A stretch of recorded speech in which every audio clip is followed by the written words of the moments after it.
Yack. You're listening to Yack. Yack is the official podcast of the AAF Greater Lehigh Valley Ad Club. Our mission is to inspire creativity and enhance the professional development of the advertising and marketing communities where we live and work. I'm your host, Bill Childs, and I'll talk with artists, designers, writers, directors, photographers, along with those who work in a creative capacity. Our aim here is to serve as a creative resource to help you stay informed, entertained, and above all, inspired. But first, I want to thank ASR Media. We appreciate your support and collaboration. People like to say never judge a book by its cover. And my next guest on the podcast is the living embodiment of that phrase. I'm talking about the one and only Cheryl Moritz. If you've ever seen her in one of the hundreds of theatrical productions she's appeared in, you have a good idea what I'm talking about. Or perhaps you've seen her dominating the stage or body surfing the crowd while singing her lungs out in a punk band she's fronting. I once saw her do an entire American Advertising Awards show, playing a Russian spy, and never broke character through the entire 2-hour program. That's dedication. Moritz is one of those people who, when she commits to doing something, she goes all in. Trepidation or hesitation are two words that do not apply to her. I got to watch her perform as Columbia in the Rocky Horror Picture Show, as well as Cindy Lou Who in Who's Holiday, and she's an acting tour de force. Absolutely fearless. But even with all that energy, sometimes doubt can creep in, as artists are notorious for feeling like they're never good enough. We explore that very important topic, along with how she stays inspired, how she stays positive, and how she keeps her wonderment alive. Another of the topics we discuss is the formation of a creative support group that would meet periodically to share ideas, offer constructive criticism, and provide a positive outlet for anyone who works in a creative capacity. This is just a small sample of what we explored during our interview. I love this conversation because Moritz was so open and vulnerable with her thoughts and answers. Don't let her quiet demeanor fool you. When she steps on a stage or grabs a microphone, you can be sure of one thing. You're about to witness something memorable. Here is my Yack with Cheryl Moritz. Okay, welcome, Cheryl. How you doing? I'm doing well. Thank you. How are you? I'm doing great. I really appreciate you doing this. Really appreciate it. Welcome to Yack.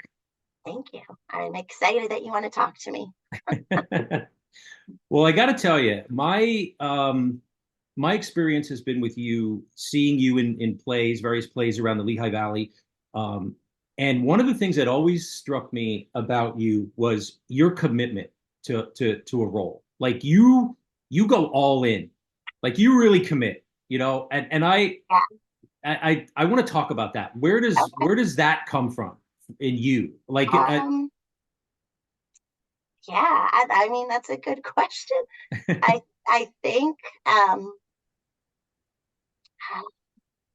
a lot of it comes from not caring what other people think. Okay. Honestly, like I don't, and I shouldn't, it's not that I don't care what other people think, because in some regards I really do. Sure. But I think in the moment when I'm performing, I'm not worried about how the audience is going to respond or what they're thinking when they're watching me. I don't care about looking goofy or doing something dumb. I just kind of like to live in the moment and just let whatever come out. Like, okay. You know, like, yeah, like, okay. Right? Like, and I don't, what's the word? There's a word for it. I don't censor myself, I guess. Like, I don't think, oh no, maybe you shouldn't do that because people won't like it when they see it. Like, I just do it. And if people like it, that's awesome. And if they don't, then hopefully they don't tell me. Well, is that something that you work on? Is that just something internal? Is that just who you are as a person? How do you develop that? I think it's a little bit of a lot of things. I think it's a lot of who I am as a person. But I think it's also something I've developed over the years. And I think it's just a natural human condition that kind of the older you get, the less you care about what people think. I'm sure the performer that I was when I was, a child and a teenager would have certainly been a little more self-conscious and worried about, oh, like, am I doing this right? Like, is this what I should be doing now? Um, and I think just part of it comes with age and wisdom now, but also just also the all the experience that I've had over the years performing and just feeling more confident in myself and knowing like, no, whatever what I'm doing is good enough and it's authentic to me. Okay. Okay. Um, I think also, honestly, it's when I just let go and do things. A lot of times it's a release for Mm-hmm. me Mm-hmm. because uh, to some extent, my stage persona is very different from Oh yeah. from Oh from yeah. what a lot of people see day to day. Right. I am actually a little bit introverted and shy, and I let all of that go when I'm on stage. Yeah, I think that's what I'm kind of asking because I've met you in, settings where you're not on stage and you Yes. are the exact opposite of what you are on stage. I Yes. mean, I remember watching you in Rocky Horror Picture Show at Mm. Civic. I saw you in that. I saw you in the was it the Sandaland? No, Sandaland Diaries with Cindy Lou No, Who? whose holiday?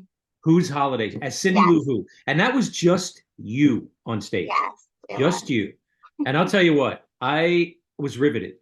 Like Oh, I mean, I think at this point I would like come watch you read the phone book. If like just Cheryl reads random phone numbers from the phone book next at Civic Theater, I would show up and it well, would be thank you. and it would be entertaining. So I think here's my question: is being on stage something that you always kind of wanted to do, or is it just more of like I mean, talk to me about that. Is that something that Yes. you knew from a young age, or is it something like, you know what, this is something I want to try, see if I'm any good No, at it? Talk to yeah. me. Where did that start? I think it's something that I always wanted to do, and it's always been part of who I am.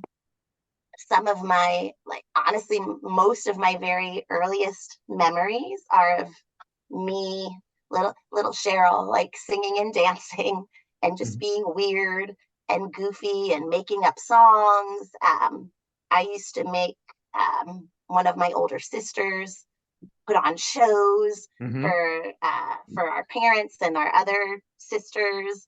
I would like write up the program and everything. Like I think I've just always had that uh, inner drive. I don't know, maybe not drive, inner desire Mhm. uh, Mhm.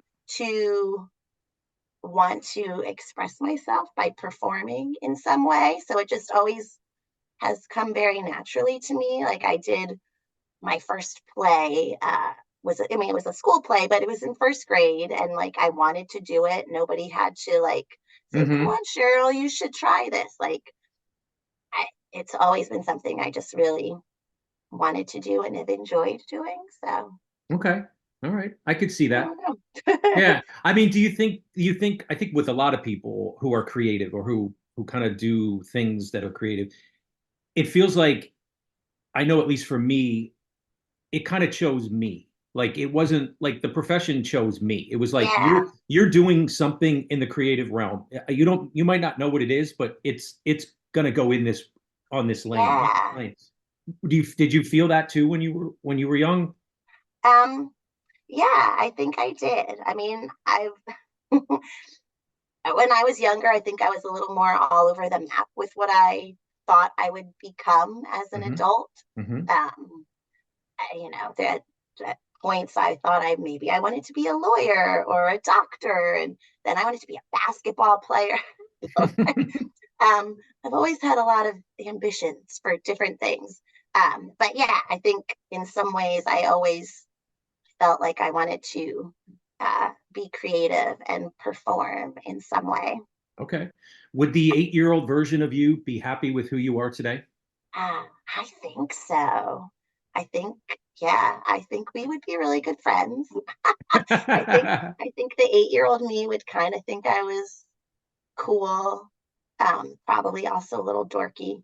But, but no, yeah, I think she would be. I think she'd be like, wow, you've done some neat stuff in your life. Well, she's in there. You could ask her. Yes. Yeah, it's not. Um, She doesn't live yes. outside of No, of she you. doesn't. She's in No, in there. fact, the 8-year-old me is probably more alive in me than the 8-year-old versions of a lot of other people. I feel like I'm still very attuned to the childlike nature, which Mm. maybe helps me as a performer. Um, Now you're like talking about, yeah. Now you're talking about wonderment. yes, That. wonderment. That's a good word. Mm-hmm. Um, Very and important. yeah, I think it's a huge part of my personality. Mm-hmm. Um, and I think that helps. Maybe I don't know. I think that because No, I I feel think like it absolutely helps because most people, I think all of us start out creative, all of us, right? yeah, Little kids are creative. I don't care what you say, they're little geniuses, right? yeah, Because they don't judge. They come at everything with open eyes and an open mind and an open heart. And, as we get older, that just sort of kind of starts to get beaten out of us. Like yeah, school, I think kind of does a little bit of educating our creativity out of us. Like creative people, they're not seen as, we can be seen as disruptive sometimes. mm-hmm, We have big personalities. There's a lot of energy there. There's, like you were saying, like being in all different directions, mm-hmm, and it just because we like to explore so much of what that means to be creative, and we're yeah, curious. Creative people are curious, right? mm-hmm, So for the rest of the world that lives out of the you know left side of their brains, that can be a little bit jarring. In fact, there was a report out, came out in March of last year, where they studied creative people and how other, non-creative, as they were calling mm-hmm, them, view us, and we're viewed as disruptive. We're viewed as noxious.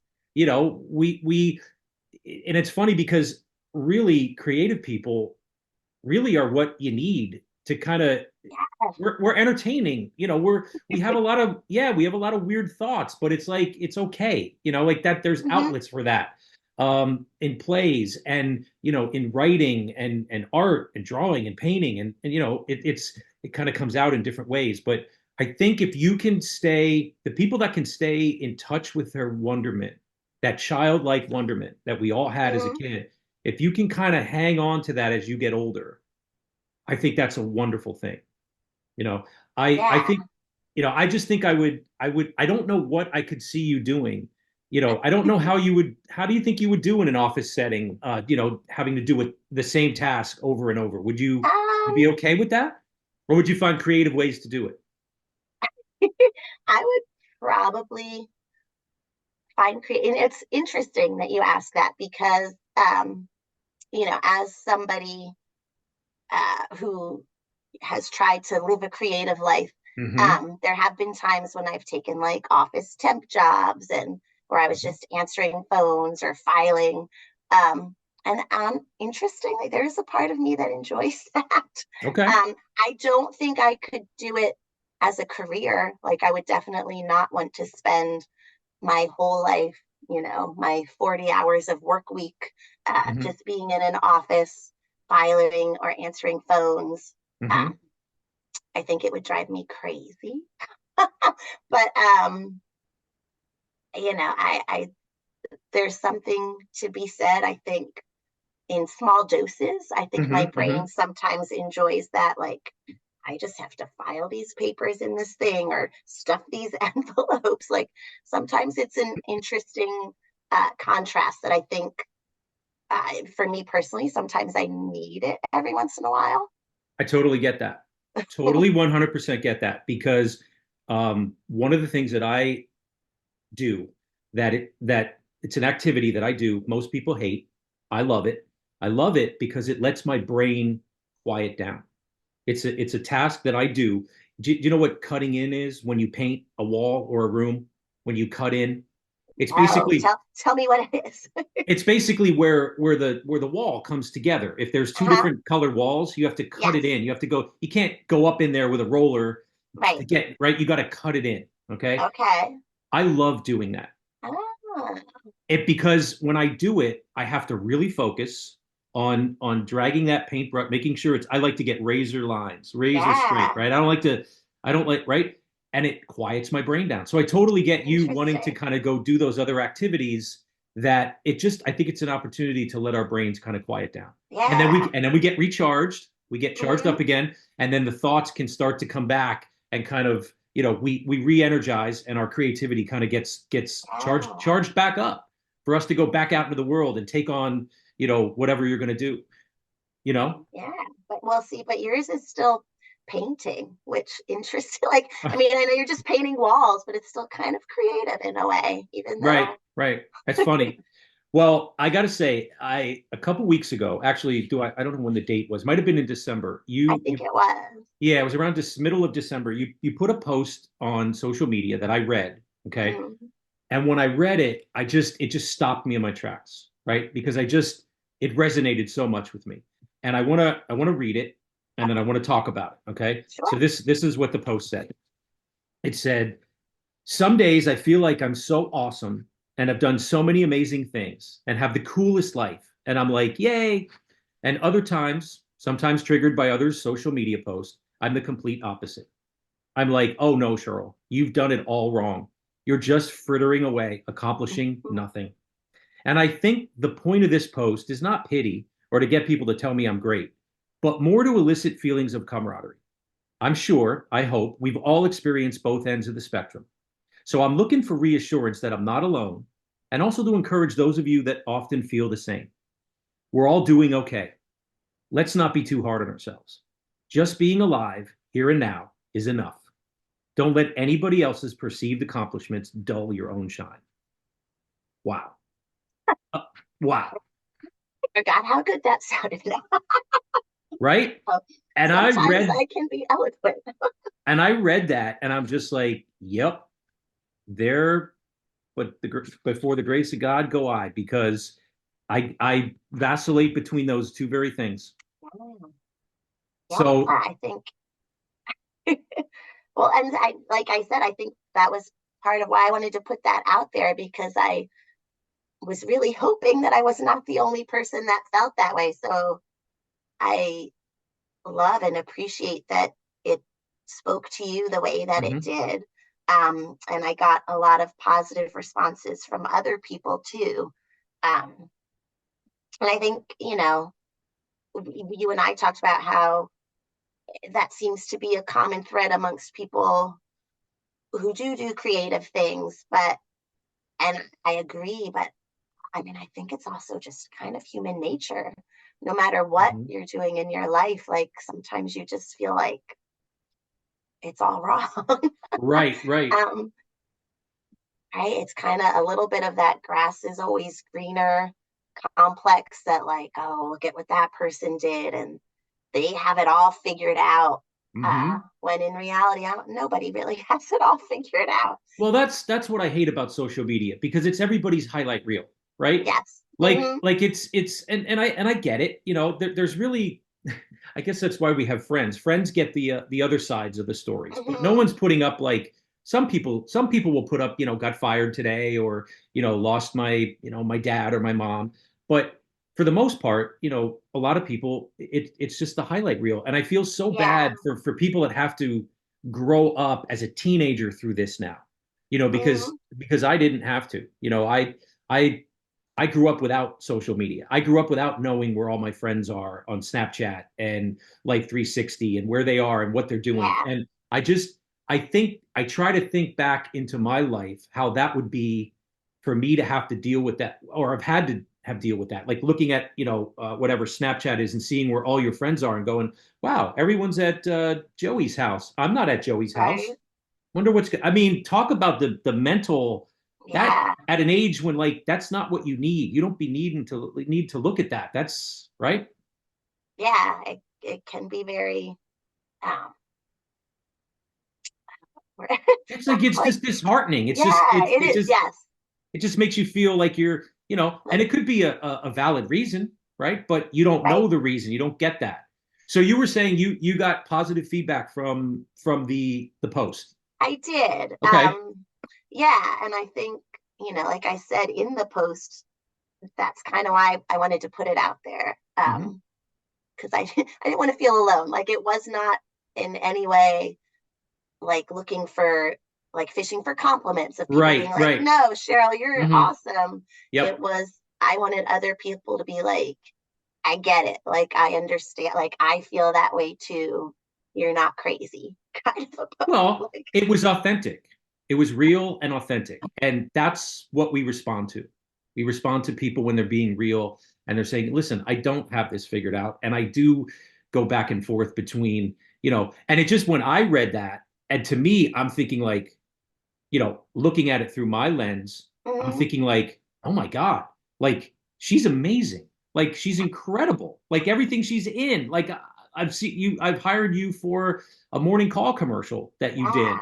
I mean, you like never flub your lines. You're always hit the mark. Like you deliver the character and what it needs to be.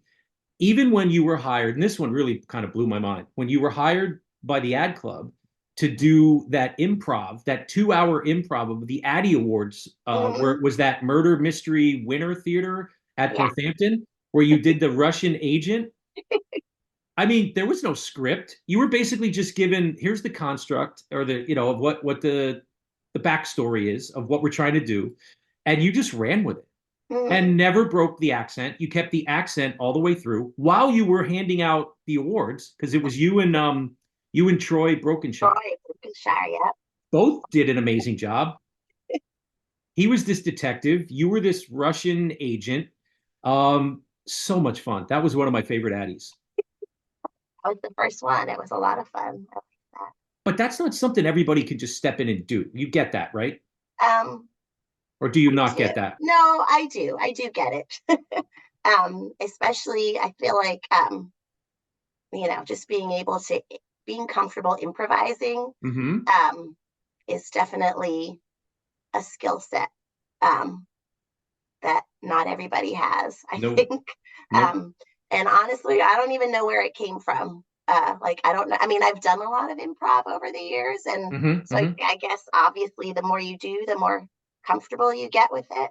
Um, and interestingly enough, that's um, the majority of what I've done recently. It's been a lot Hmm. of, I mean, I obviously I do some scripted shows and things, but even within a lot of the scripted things that I've done, there's always often an element of audience interaction and kind of improvising with the audience. Okay. Um, and yeah, somewhere along the lines, I became confident in doing that. Like it does not throw me at all to like talk to the audience, or if somebody in the crowd says something at me, I am able to uh, run with it. And I don't know how I got that ability. Here's something.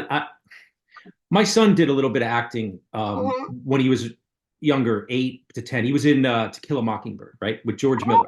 I He was think I in saw that. It he was was a in very that good show, production. and I watched a lot of the rehearsals. Right, Mm-hmm. wonderful cast. It was like a who's who of like Lehigh Valley like acting talent, right? Yeah. And then my son at 8 years old, right, and he's like Troy was in that show too. Uh-huh. And I'm watching him, and I'm watching the rehearsals, and he never he never flubbed a line. And I'm thinking, how is he doing this? How is he like, he's 8, okay? And he's got long stretches of dialogue. There's no way I could do that. I could probably get 2 sentences in and I'd be like, I'm lost. How do you do that? First of all, how do you learn the lines? How do you learn the lines? And then how do Yeah. you like make sure that you don't get ahead of yourself or miss a part or talk to me about that because I'm fascinated by that. Okay. I mean, and maybe you could do it. I feel like sometimes, you never know until you try. True. Um, True. yeah. Well, I mean, fortunately, I've always had a pretty good memory. Okay. Um, like just memorizing in general tends to come pretty easily to me. Um, and I just like the repetition of rehearsals, like the more you practice at rehearsals, the more it gets in my brain. Um, I have some very weird tricks sometimes to memorize things, like if Okay. they're like if I have to do a list of like, a bunch of adjectives in a monologue or something, like I'll, like tricks they teach you to when you're studying for things in school, like I think of the first letters and like, are they in alphabetical order, or can I turn it into a, what's the thing called, like not an anagram, but like, like when like when you learn like the name of the planets and they teach you like my, what is it? No, I can't I'm think of not anything. sure. I don't know. I don't No, do you this, so didn't I don't. you didn't learn these tricks. No, I didn't learn these tricks. Like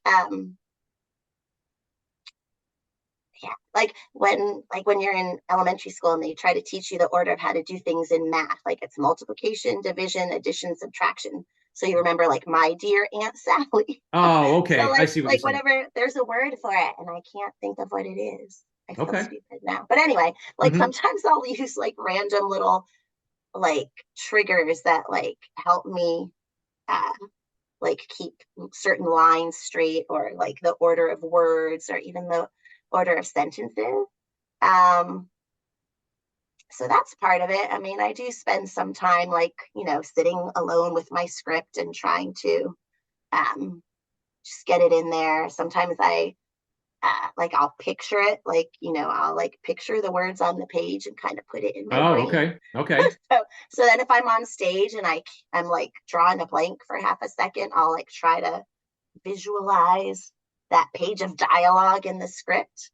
Um, Sometimes that helps. How long does it take to learn like an average script? Like for let's say for Cindy Lou Who in Who's Holiday, that how long does it take to kind of internalize those words? Yeah, that one was different. And that was a challenge. That was something that I had never done before because that was a one woman show. Like it Hmm. was just me alone on stage for almost 90 minutes. Hmm. Um, that was something that I kind of pushed myself to. I was like, I don't know if I can do this, but I'm gonna try. Um, I will tell you that it was a little bit easier because it rhymed. The rhyming aspect of the script made it Hmm. a little easier to memorize. But it took a while. The first year we did it, um, we actually started rehearsals in July, and the Hmm. show was not till December. Now, it wasn't like nonstop Hmm. every Hmm. day, every week. It was, for the first couple months, it was a few days here and then a few days here. Um, but it took a while to get it into my brain. Um, Wow. yeah, I definitely had to work on that more so than other shows that I do. Because usually, like when you're in a normal theatrical production, you have dialogue and you're talking to people. Hmm. Um, so it's easy to remember. Usually, it's easy to remember what you say next because it makes sense according to what the other person said to you. Like, if the character in the script says, how was dinner at your mother's? You know that the next thing you're going to say is answering that question. Right. Right. But when it's just you have to keep that entire sequence of events straight in your head and you have I nobody to help cue you in. So it's definitely a little challenging, but I saw it and it was amazing. It really was amazing. I mean, and like it just you just yeah. I mean, you just crushed it. It was yeah, really cool to watch. So let me ask you this: yeah. how do you get what inspires you? How do you get inspired? Um, that's a good question. I feel like that's almost two different questions. Who Hmm. inspires me and how do I get inspired? Um, Life inspires me, I guess. I don't know. Like Hmm. I just the general joy of doing something I love and being able to let loose and have fun. And so every time I start a new project, I'm excited because it's something new and I get a chance to play and have fun. Um, so that I guess inspires me. As far as who, that's a tough question. Well, I don't know. is it safe to say you kind of come at the work, um, and maybe you don't think of it as work. You think of it as more, even though it's hard and it's Right. difficult. You kind of think of it as oh, I get a chance to play. Yes, Okay. I So do. that's an interesting mindset there. Right. Yeah. And I think, and maybe this all ties together, because I also work as an educator with like young children. Hmm. Um, and a very big uh, ideal in early childhood education is that the work of children is play. Yeah. So, Hmm. and like that's really how they learn best, especially when they're very young. Um, so, yeah, if you don't really approach it as work, like it's a chance to play and explore, Hmm. um, I think that helps keep you inspired. Like the minute you start being like, this is work and I don't want Hmm. to do it, and it's Hmm. not fun anymore. Hmm. Yep. I don't think it's an accident that you are a teacher working with small children. Do you see the connection? I do. Yeah. Okay. um, I do. I think the two careers sort of um, feed off of each other really well. They complement each other. Um, Absolutely. Yeah. I think back to some of my favorite teachers over the years, and they've been the ones who are a little bit bigger than life and a little dramatic and not afraid to be silly or goofy in front of the class. Um, and yeah, and I think, like I said, just seeing the childlike wonder in my students is something I'm able to keep with me and transfer to the performing stuff that I do as well. There you go. Um, Absolutely. I think that's true. I think you see, well, let me ask you this. Being around them, do you kind of like see the creative ones? I mean, I know they're all creative, but the ones that are kind of mhm. like, oh boy, there's going to be somebody that's going to be on stage or Oh, right playing a guitar ab- or an instrument or right. absolutely. Yeah. There are definitely a That's lot that I can think of that that's I'm kind of like, cool that oh, you get yeah, to do that. Yeah. yeah. Um, and then it's, you know, interesting sometimes to see them, sometimes later in life your paths will cross and a lot of them end up doing Mhm. more performing. And so it's Yeah. very cool. So I think when you're talking about teachers that you remembered or that resonated with you, um, they were not afraid. Would it be fair to say not afraid to be vulnerable? Yeah, I think that's a Because fair that's where it's assessment. to be silly and kind of be goofy and maybe say Yeah. like, listen, maybe I don't have all this figured out either, but I'm Hmm. willing to show up every day for the process and figure it out as we go. Yeah. Let's keep going. You know, um, yeah, that's cool. I like that. Also, speaking of stage, I know that you had done some singing in a punk band Yeah. or punk bands. Tell me about how did that come about, or is it just more just Um, another lane of your expression that you need to kind of feed? yeah. Well, I've always been super into music. Um, like I grew up with my father and one of my older sisters were always playing different kinds of music. Um, so like I said, one my earliest memories are me singing and dancing and listening to music on my headphones. Hmm. um, so I've always wanted to be in a band. Um, I just like I used to say that like if the magic genie came out of the lantern and was like, Cheryl, you can either be the world's most famous actress or a rock star, I would pick rock star.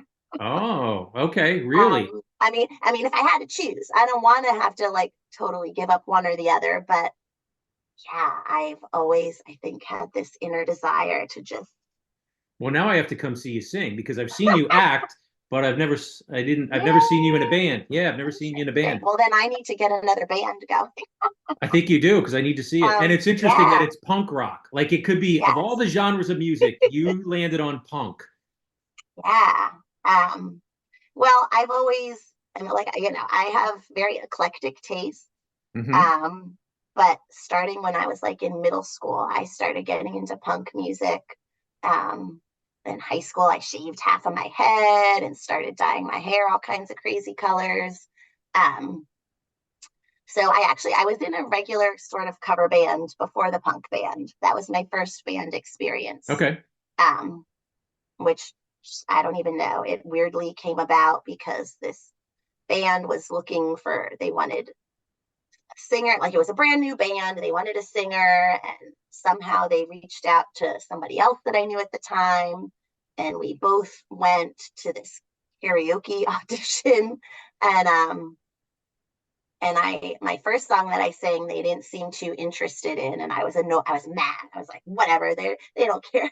So I Mm-hmm. went up and I sang again just for fun, and I sang, it's not a punk song, but I sang System of a Down, which is Mm. one of my kind of go crazy songs, and I extra super duper let loose because I thought they weren't interested in me, and all of a sudden they were like, oh, wait a minute, this Mm-hmm. girl's got something interesting going on Uh-huh. there. Um, so I was in a regular kind of cover band for a while.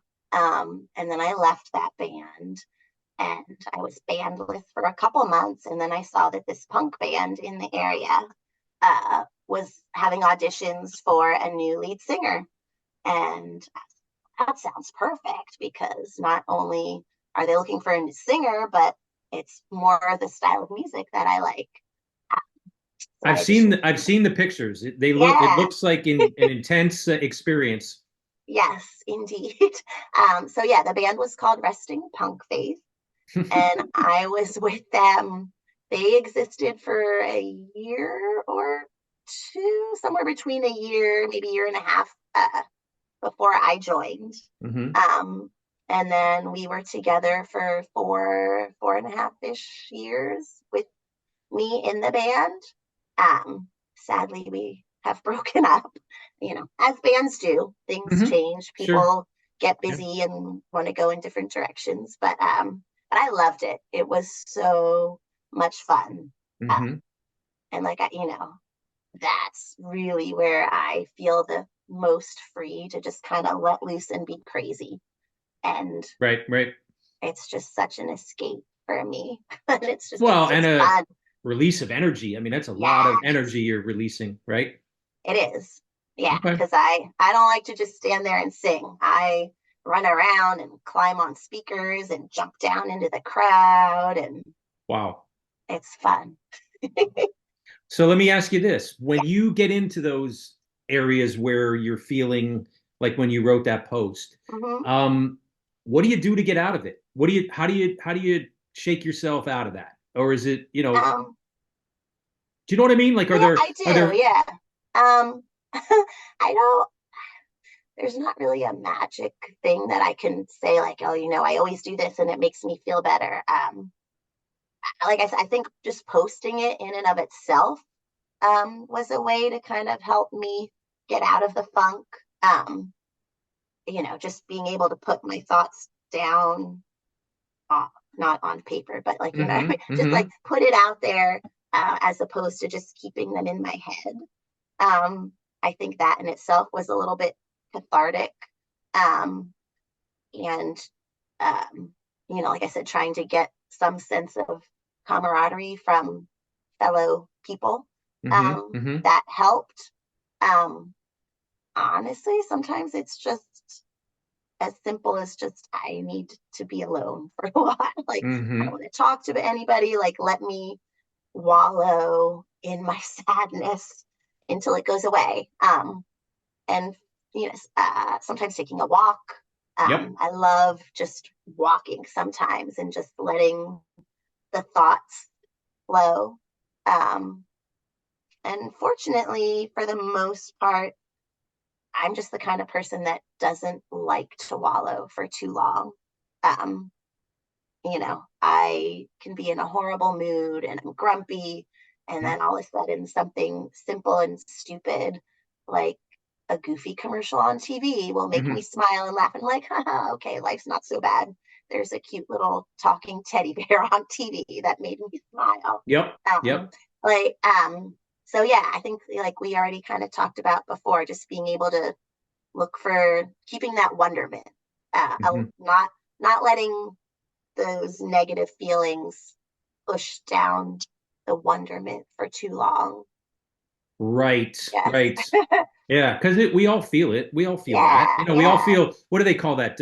I think they call it, it's called imposter syndrome, where you just feel yes, like they're gonna find me out. They're gonna find out that, like, I'm it just, it's what artists do. It's that negative self-talk, right? I think, yeah, I know like other people can do it as well, but artists seem to be really, really good at it. yeah. Um, Because we just, if you care about the outcome, like if you care about your craft, you care mhm, about what you're putting out in the world, you're going to have those feelings of, am I good enough? right. Is this good enough? And like your post even said, what was the one line? I love it. It was, not looking for reassurance. Just being alive here and now is enough. Very Eckhart Tolle of you. The, Um, the power of yeah, now. yeah. And it's not always easy to keep Mm-mm. that attitude or outlook. Like I've definitely gone through some periods of my life where it was definitely harder than other Mm-hmm. times to kind of keep that positive focus. Um, but thankfully, you know, I guess more more often than not, I'm able to try to always look on the bright side of life. Monty Um, Python. Yeah. yes, to quote Monty Python. Mm-hmm. Um, yeah, I Well, feel like that's well, just kind of, I don't know. Do you have anything that you do when you feel that way? I think I do the exact same thing. I just live in the emotion, live with the feeling, realize that, this isn't going to help. It's not going to help get any better. So it's like feel it, and then kind of move on. Kind of just pick Yeah. yourself up and move on. Like it's not the end of the world, but I think there's a, what is the term? Catastrophizing. That's, Hmm. I used to be really good at that. Like I was Yeah. like a really, really good. Like I could go really down a rabbit hole, Hmm. on just something really simple, and where most people would be like, "Oh my God, get over it, forget it. That's nothing. Move Yeah. on." I'd be like, "No, no," because I'm an overthinker. So Yes. Oh, I have socks that say these are my, I'm something like, sorry, I'm too busy. I'm overthinking everything or something. I so get it. true. It's a double-edged sword, Cheryl. It can it can be a good thing when I'm trying to come up with, when I used to, when I was working in marketing and coming up with brands and advertising campaigns. I was really willing, I was able to kind of go deep, right, Hmm. into onto these ideas, and that helped. But then I don't have a switch to turn my brain off. So when, it's time to go home, the brain is still going. The brain is Yeah. like it's like a hard drive that it just never Hmm. stops. Um, yeah. So I think that. So I was going to ask you. So then you do identify as an overthinker. Oh, yeah. Oh, my gosh. I Hmm. identify as a lot of things, but I definitely, I overthink things. Um, I probably worry about things way more than I need to. And um, I always try to. My mom has a very simple and succinct phrase that she will tell me when I talk to her every day, and I'm like, when I have my moments where I'm like, oh, this and that, Hmm. and she Hmm. just says, "Remember what I always tell you? It'll all work out." And for the most part, she's always right. Like even like no Hmm. matter something horrible, like some big project or deadline or whatever it is, or a phone call you're worried about making, eventually you do the thing, you can sign, be like, yeah, I did it. It did kind of work out. Maybe not always in the way that you wanted it to, but you're on the other side. You're still alive. Nothing Hmm. catastrophic happened. Like you did it. Like kind So of many, so many times I have to do something that I'm not looking forward to, yeah. and then I work myself up, I build myself up, then I finally do it, and it was like the easiest thing ever. And I'm like, why Yes, did I waste all that energy? Why did I waste all that time worrying about that? If I would have done it sooner, could have cleared it and moved on quicker. that is the story of my life. Learn the lesson. Yes. So so one of the things when I read this post, I did reach out to you, and I know you were in Hmm. the middle of doing a play, and you couldn't. You were like, "We should talk about this," right? Yes. So this is why I wanted to have you on the podcast. I thought, I mean, for many reasons, but this one, I thought to myself, and here's my idea. Ready? Okay.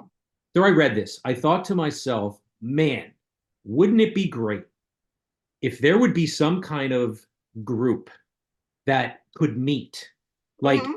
of artists supporting other artists? You know, is there something like in our area, like where it Uh-huh. would just be like a monthly meeting where you can go and kind of like it's like the meeting of the tribe, the creative tribe. Yeah. So it like if you work in a creative capacity or you're a musician or you're a playwright or you're writing, you know, jingles or whatever you're doing, if you're doing the creative work and you resonate with your thing about, you know, the trying to balance between what am I doing with my life versus like I'm awesome today. Hmm. Like some type of like support group Yeah.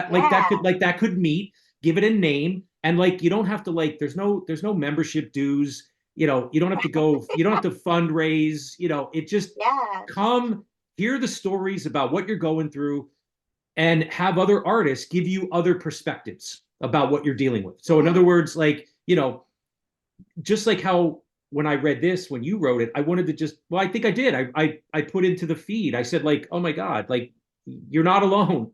You're not alone. Like Yeah. this is just kind of what like the price of a creative life. This is the Yeah. price you have to pay. You know, like when people talk about writing, you know, writers that really most writers don't enjoy the process of writing. What they enjoy is when it's done, when it's Yes. done and they know that they got it, it's on the page. Hmm. But the process of writing, it's not fun. It's hard. It's like Yeah. it's hard and it's like and it's debilitating sometimes and it you know that mental fight of like trying to Hmm. like work something out and it's not working, and that's the struggle, right? Yeah. But Hmm. it's when it's done. Except there is probably one person that loves to write, and that's probably Stephen King. um, Well, but I I would think hope he every does because he he, writes a lot. I mean, he even wrote a book on writing. Did he? Yeah, he wrote a book on how to write. So this guy, I mean, it just flows out of him. But for most of us, you know, living in the you know the mortal world, sometimes it can be hard. You Hmm. know, I remember when we were coming up with the ideas for the ad club thing that we hired you for. Uh-huh. There were a lot of meetings where we were not figuring it out. I mean, by the time we brought you and Troy in to hear what we had decided on, there was a lot of weeks of like trying to figure out how are we going to do this? How do we, you know, it just we just couldn't see the way Yeah. we couldn't see the way through. We couldn't see through it. And I don't remember, I should say what the breakthrough was, but once you and Troy got involved and we're like, okay, we could do this. It's like it all started to fall into place. And Hmm. really, you were just given the construct of like this is what is supposed to happen. Go, and you took it and ran with it. But Hmm. so, what do you think about my idea of having this this support group? I think it sounds awesome. I would love to do something like that.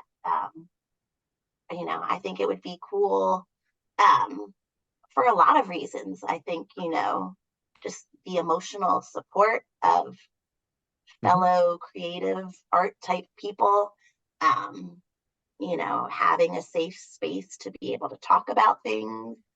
And I think, you know, it could also lead to more creativity. Like Mm-hmm. just Mm-hmm. having all those people together and talking about, oh, I'm struggling with this, I'm working on that. Like, being Yeah, able to bounce ideas off of other people as well as just the emotions that they might be feeling in the moment. Like sometimes you just need somebody else to like listen and hear something and have a different perspective, and like even if they're from different fields, like be like, oh, like did you correct. ever think of trying that, like because Mm-hmm. they all, it's all kind of one big circular collective of creative people. It doesn't matter whether you're a painter or a writer or Mm-hmm. musician, Mm-hmm. like we all kind of can work together And and sometimes when that's you stay in the bubble, you can stay in yeah. your own bubble and you're in your own head too much.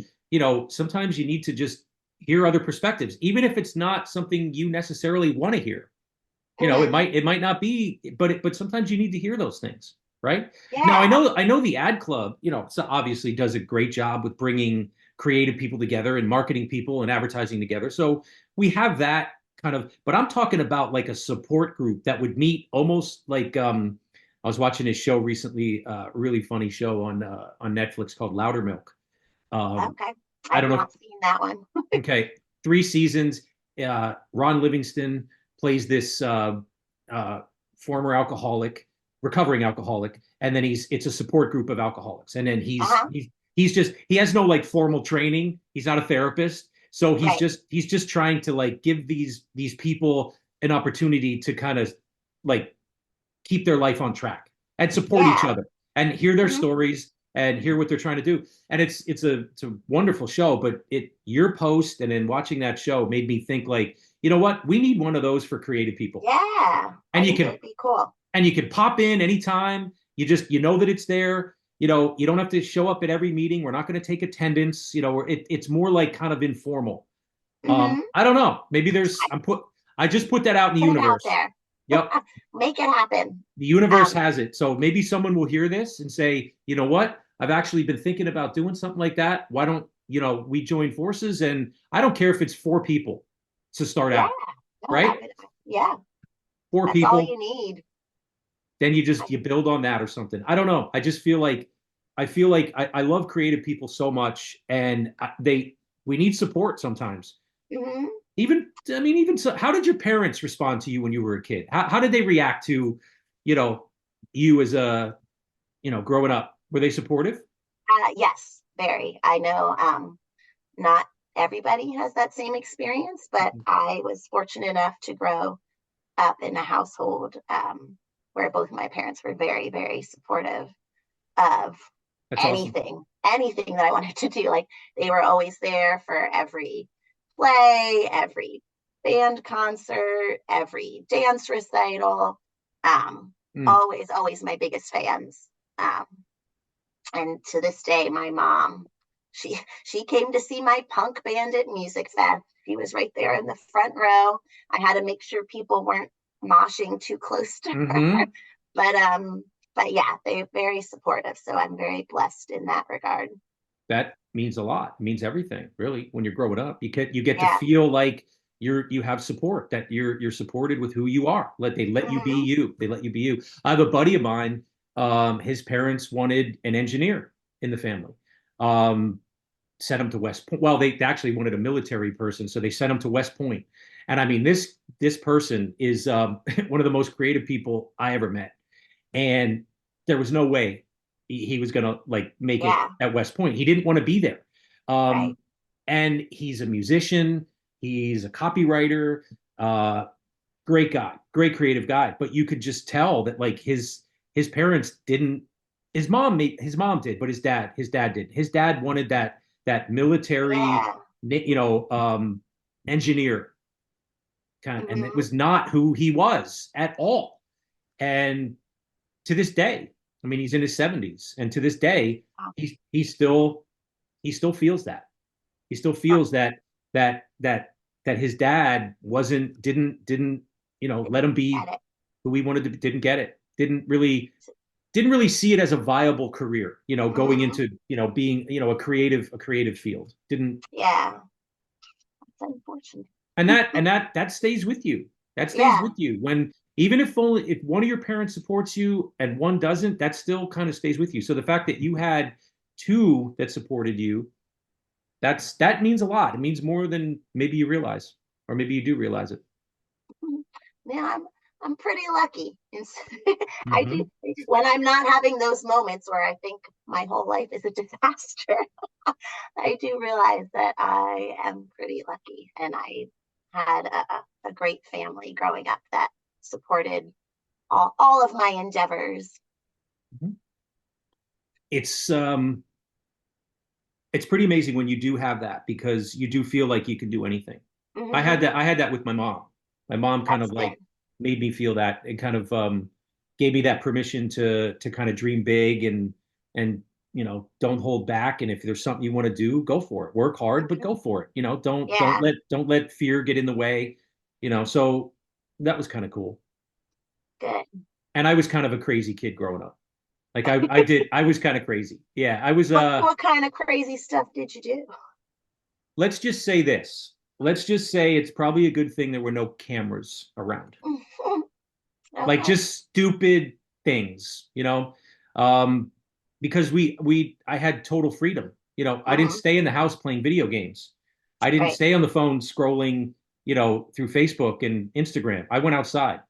So Yeah. outside was my playground. Everywhere was my playground. Hmm. So down at creeks and streams and tipping rocks over and seeing what kind of creatures would crawl out, or, just all that kind of stuff, just exploring. It was a constant exploration of everywhere. Yeah. I mean, it was at a time when you could go under bridges and look for things. You could go look for old discarded beer cans. Beer cans were big, like in the mid 70s. Kids were collecting beer cans. I did that a lot. So I feel like my childhood was really all about just developing and using my imagination. Hmm. I didn't That's sit there awesome. and zone out playing, Right. you know, I can't even think of a video game right now. I can't even think. Fortnite. There you That's a big go. one. There you go. Fortnite. And the graphics and everything, it's wonderful. And it's but not that wasn't my path. My path was Yeah. I mean, I want to be outside if it was raining, if it was snowing, if it was thunderstorm, I wanted to be out because that's where my wonderment lived. My wonderment was out there and I wanted to stay Yeah. connected to it. And that's kind of what I've done, throughout my life is I never let my wonderment go.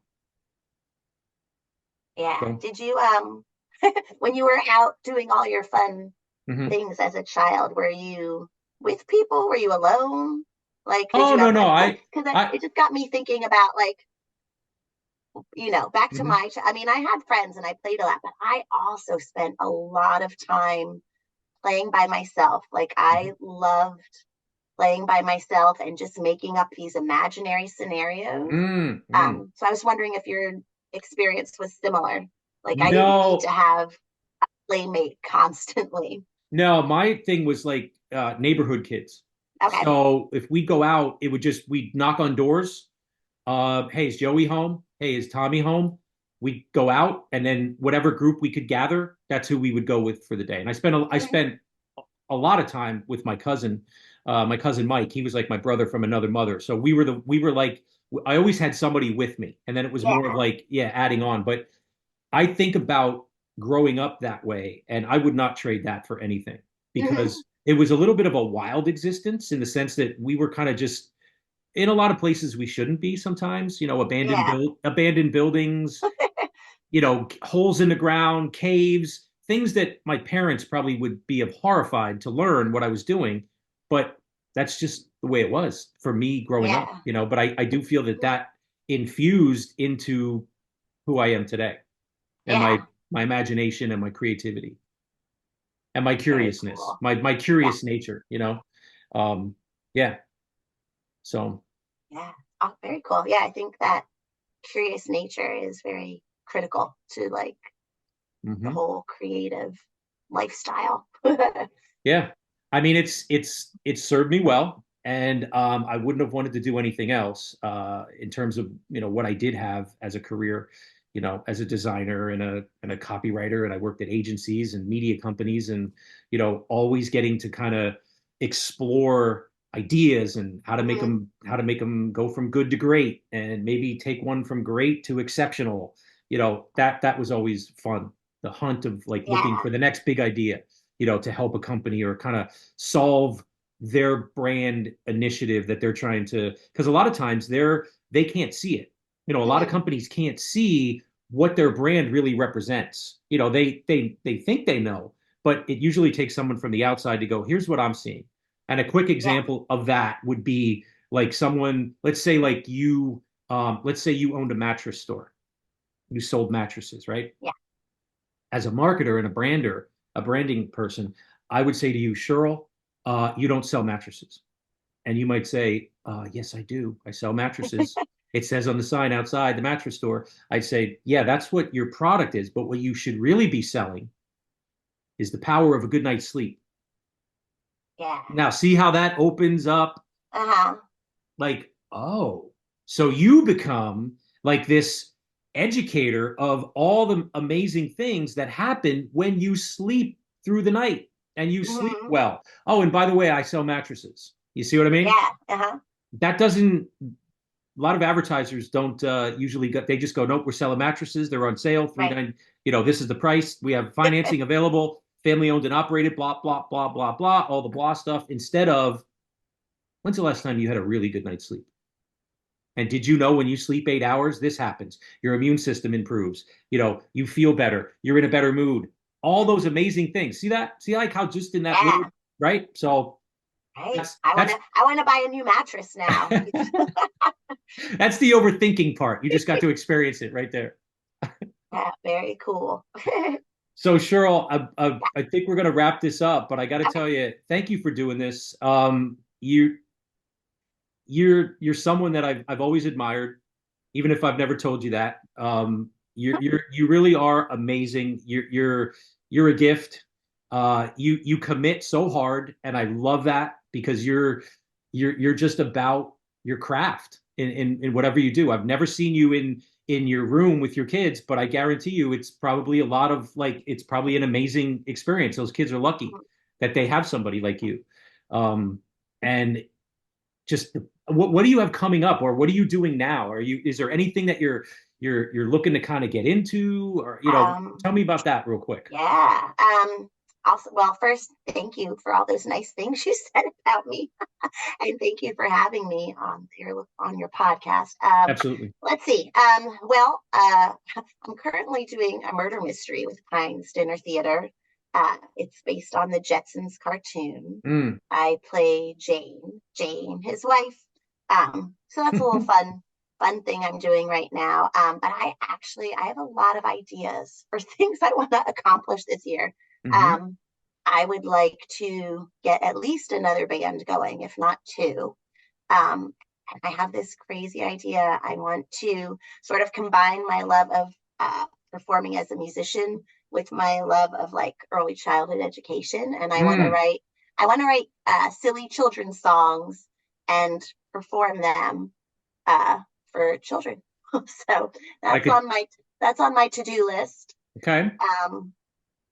Because it's something I do at work a lot. I just make up songs and I sing them to the kids about whatever it is that we're doing. So I feel like if I sat down and like really put some effort into like writing children's songs, that I could do it. You absolutely could do it. Absolutely. I can hear it already. Okay, well, good. What else? And I want to write a children's book. I don't know if I can do that because my problem is I never know how I want the story to end. I've written a lot of books where I start out and since I was a little kid, I would always write stories and none of them ever had endings because I never knew like what, and this maybe comes from the overthinking. What would be the best way to end this story? I don't know. So if I could ever come up with an ending, I would like to write some kind of a children's book. Sounds like something you could take to the group that doesn't exist yet. And that's where because sometimes all you need to do is get something from someone else's brain that leads to something else. And then you go, I got my idea. See, that's what I'm talking about. That would be, it's like, Cheryl, what do you got? Well, I get this children's book. Here's kind of the concept. I don't have an ending. And then we talk about it. You might walk out of there with an ending for your book. That's my vision. That's my vision of this thing. I'm going to really kind of put some energy on it and see if the universe kind of helps to align it. Yeah, I think that would be awesome. If I can manifest that. I think you can. So just to wrap this up, again, thank you. Just so, referring back to your post, you are enough. And I'm glad you're here. I'm glad I know you. And thank you for doing Yack. Yeah, thank you. You are also enough. And everybody listening, you are enough. Awesome. Thank you very much for having me. Take care. Be well. You too. All right, Yackers. Hope you enjoyed it. Because we have many more great conversations planned and guests lined up ready to yak it up. Yack is sponsored and produced by ASR Media. Theme song was written and performed by Dan Ross. Yack is the official podcast of the AAF Greater Lehigh Valley Ad Club. Stay hungry, stay humble. Till next time. This episode of Yack is rated O for, oh man, that was good.